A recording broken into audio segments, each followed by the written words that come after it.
Chemistry 10th chapter acids bases and salts के एक important lecture के साथ, एक इंटरेस्टिंग वीडियो के साथ दोबारा हाजिर खिदमत हूँ। इस चैप्टर में आज हम डिस्कस कर लेंगे the pH scale. PH scale को समझने से पहले हम ये आपसे पूछना चाहेंगे कि क्या हमारी रोज़मर्रा ज़िंदगी में इस्तेमाल होने वाली खुराक एसिड्स एंड बेसिस में क्लासीफाई किया जा सकता है? अगर किया जा सकता है तो कौन से खुराक हमारे लिए, हमारी लास्टिंग हेल्थ के लिए ज़्यादा रिकमेंडेबल होती है? इस सवाल का जवाब आप ढूंढने की कोशिश कर ले। इस वीडियो के आखिर में मैं इसका जवाब पेश कर लूँगा। द पीएच स्केल में सबसे पहले जो वर्ड पी एंड एच है, पी लफ्ज़ स्टैंड करता है पावर या पोटेंशियल के लिए और एच स्टैंड करता है हाइड्रोजन आयन की कंसंट्रेशन के लिए। किसी भी सॉल्यूशन के अंदर पाए जाने वाले जो हाइड्रोजन आयन की कंसंट्रेशन होती है, उस हाइड्रोजन आयन की कंसंट्रेशन की क्वांटिटेटिव मेजर को पीएच कहा जाता है। या फिर हम ये भी कहते हैं कि पीएच किसी भी सब्सटेंस की एसिडिटी और बेसिसिटी की मेजर होती है। कोई भी सब्सटेंस, कोई भी सॉल्यूशन कितनी एसिड होती है और कितनी स्ट्रॉन्ग बेस होती है, उसके लिए हम पीएच स्केल इस्तेमाल करते हैं। पीएच स्केल को हम या पीएच को हम negative log of hydrogen ion concentration की मदद से या मैथमेटिकली एक्सप्रेस करते हैं। पीएच बराबर होता है negative log of hydrogen ion concentration. दूसरी तरफ हम ये कहते हैं कि किसी भी सॉल्यूशन में हाइड्रोजन आयन की कंसंट्रेशन इस बात को इंडिकेट करता है कि उस सॉल्यूशन के अंदर हाइड्रोजन आयन की कितनी मिक़दार होती है।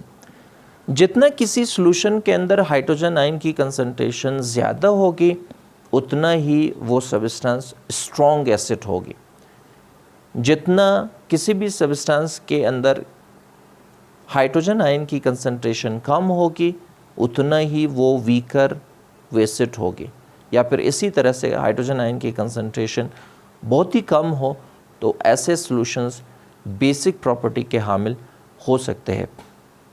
इन तमाम बातों को थारोली समझने के लिए हम फिर पीएच स्केल की तरफ वापस आ जाते हैं।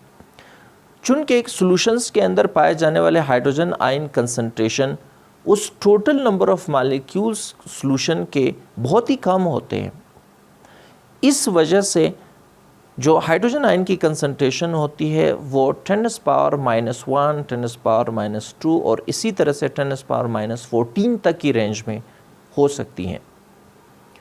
इस छोटी सी वैल्यू को होल नंबर में कन्वर्ट करने के लिए या इस फ्रैक्शनल वैल्यू को होल नंबर में कन्वर्ट करने के लिए सबसे पहले सोरेन सोरेनसन, जिसका ताल्लुक़ डेनमार्क से था, उन्होंने 1909 में एक स्केल जिसको हम पीएच स्केल कहते हैं पेश किए।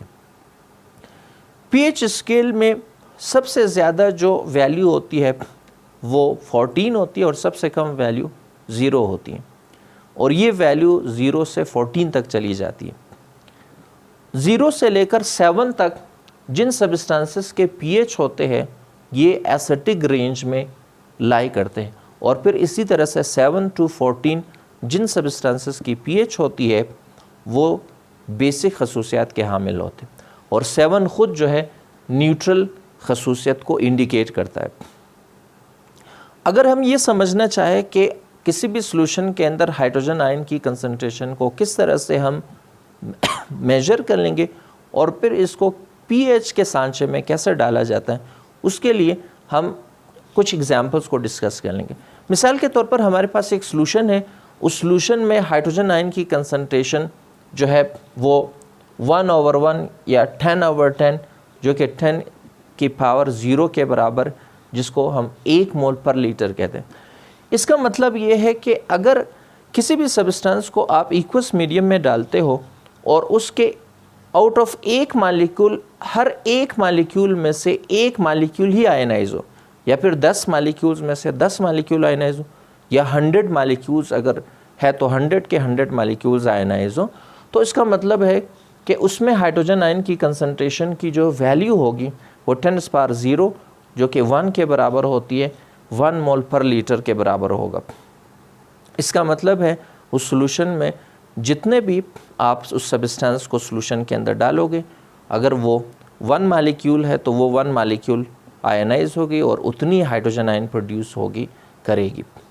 फिर इसी तरह से अगर किसी भी ऐसे सब्सटेंस को आप इक्वल सॉल्यूशन में डिसॉल्व करते हो तो उसके 10 मालिक्यूल में से सिर्फ एक मालिक्यूल आयनाइज हो तो उसकी हाइड्रोजन आयन की कंसंट्रेशन की जो वैल्यू होगी 1/10 होगी, यानी हर 10 मालिक्यूल्स में से एक मालिक्यूल आयनाइज होता है और उसकी जो कंसंट्रेशन है वो 0.1 है, और जिसको हम 10⁻⁻1 मोल पर लीटर भी लिख सकते हैं। इसी तरह से अगर किसी भी सब्सटेंस को पानी में डालने पर उसके एवरी 100 मालिक्यूल्स में से सिर्फ एक मालिक्यूल आयनाइज हो तो उसकी जो कंसंट्रेशन होगी हाइड्रोजन की वो 0.01 होगी, और जिसको हम 10⁻⁻2 लिखते हैं। फिर इसी तरह से अगर किसी भी सब्सटेंस के एवरी 1000 मालिक्यूल्स में से एक मालिक्यूल आयनाइज हो तो उसकी हाइड्रोजन आयन की कंसंट्रेशन 10⁻³ अगर 10,000 मालिक्यूल्स में से एक मालिक्यूल आयनाइज होगा तो उसमें हाइड्रोजन आयन की कंसंट्रेशन मज़ीद कम होगी और वो 10⁻⁻4 होगा। और फिर इसी तरह से अगर 100,000 होगी तो उसमें हाइड्रोजन आयन की कंसंट्रेशन 10⁻⁵ मोल होगा। अगर वहाँ पे 1000 मालिक्यूल्स में से सिर्फ एक मालिक्यूल्स आयनाइज होगा तो उसमें हाइड्रोजन आयन की कंसंट्रेशन 10⁻�6 होगी। और फिर इसी तरह से अगर ये 1000 जो कि 1 मिलियन को शो करता है, इसी तरह से 10 मिलियन मालिक्यूल्स में से सिर्फ एक मालिक्यूल्स आयनाइज हो तो हाइड्रोजन आयन की कंसंट्रेशन बहुत कम होगी और वो 10⁻⁷ मोल पर लीटर के बराबर हो। और ये कंटिन्यूसली जाएगी हत्ता कि हाइड्रोजन आयन की कंसंट्रेशन अगर 1 ओवर ये वैल्यू होगी जिसको हम 10⁻⁻14 मोल पर लीटर कहते हैं, तो ये भी हाइड्रोजन आयन की कंसंट्रेशन जो कि सबसे कम हो सकती है और इसकी वैल्यू जो है 10⁻⁻14 के बराबर होगी। ये हमारे पास है मुख्तलिफ सॉल्यूशन के अंदर हाइड्रोजन आयन की कंसंट्रेशन जिसकी जो वैल्यू है वो 1 से लेकर जो है 10⁻⁻14 तक की रेंज में होती है। आप देख रहे हो यहाँ पे कि यहाँ पे हाइड्रोजन आयन की कंसंट्रेशन मुख्तलिफ सॉल्यूशंस के अंदर चूँकि बहुत कम है और ये फ्रैक्शंस में है, या फिर 10⁻⁻3, 10⁻⁷, 10⁻⁻10, 10⁻⁻14, तो इसलिए इन 10 पावर को होल नंबर में कन्वर्ट करने के लिए सबसे पहले सोरेनसन ने पीएच स्केल में नेगेटिव लॉग इस्तेमाल किया था जिसमें पीएच बराबर है negative log of hydrogen ion concentration. इन तमाम कंसंट्रेशन मुख्तलिफ सॉल्यूशन के हाइड्रोजन आयन की हम उसको पीएच के शक्ल में अगर कन्वर्ट करना चाहे तो ये हमारे पास है पीएच बराबर है नेगेटिव लॉग ऑफ हाइड्रोजन। यहाँ पे हम पीएच की वैल्यू किसी भी सॉल्यूशन के लिए हम इस्तेमाल करके उसकी पीएच मालूम कर सकते हैं। लेट्स सपोज हम इसके लिए और फिर सबसे या फिर 10⁻⁻7 इन दोनों के लिए हम पीएच मालूम कर लेंगे। ये होगा negative log of hydrogen ion concentration H positive, और फिर हाइड्रोजन आयन कंसंट्रेशन यहाँ पे 1 होगा या 10⁻�0 होगी और माइनस लॉग 10⁻�0।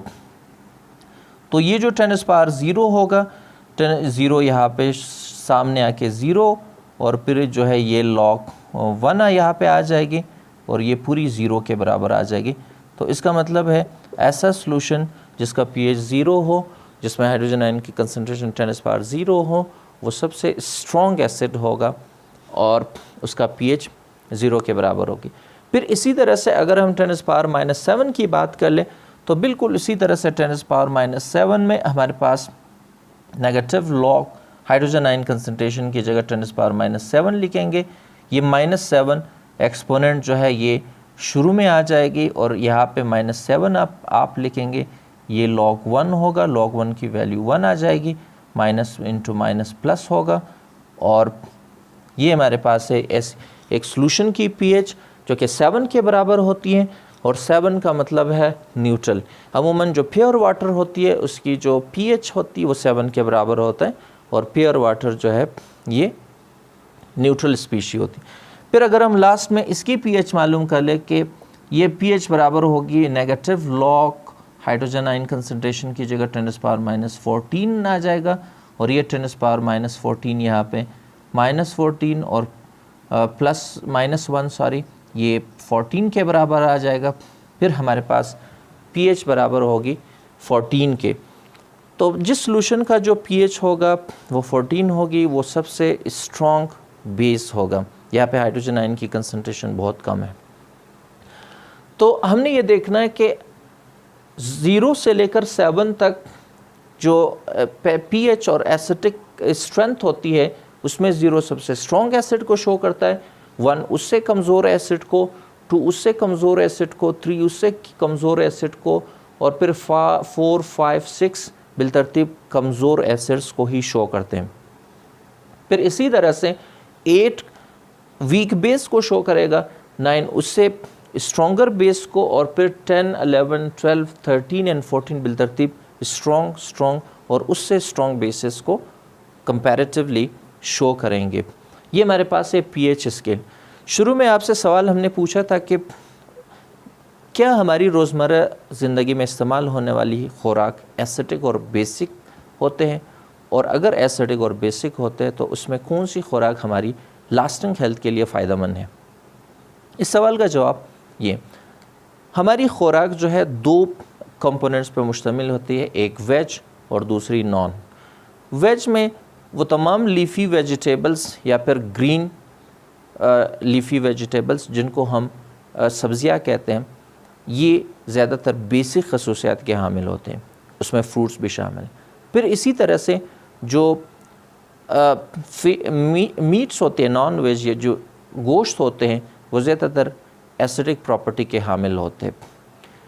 एसिडिक और बेसिक प्रॉपर्टी में हमने इस तरह से डिस्टिंक्शन करना कि जो हमारी ब्लड होती है उसका जो pH होता है वो 7.4 के बराबर होती है, हमारी ब्लड का pH स्लाइटली बेसिक होती है।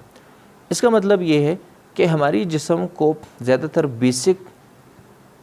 बेसिक खुराक जो है ज़्यादा रिकमेंडेबल होती है हमारी लास्टिंग हेल्थ के लिए बनिस्बत एसिडिक। लेकिन याद रखना है कि ज़्यादा बेसिक खुराक जो है भी हमारे लिए नुकसानदेह, और बहुत ज़्यादा एसिडिक खुराक भी हमारे लिए नुकसानदेह होती है। तो स्लाइट बेसिक जो हमारी जो ब्लड होगी या उसका pH 7.4 की रेंज में मेंटेन रहना चाहिए। तो ये हमारे लिए इम्पोर्टेंट है, इसलिए जो थोड़ी सी बेसिक की तरफ हमारा जो खुराक है उसका झुकाव होना चाहिए।